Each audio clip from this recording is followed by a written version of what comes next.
They said don't ride arches in July. They said a lot of things I don't listen to. 10 seconds in and the canyon's already showing off.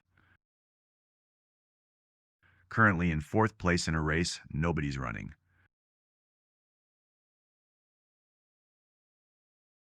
Ah yes, the real boss battle. An RV doing 22 in a construction zone. Nothing says national park like playing chicken with a Winnebago. Back to open road. Just me, the heat, and my life choices. This helmet's basically a convection oven right now. Round 2, dodging the entire out-of-state camper fleet.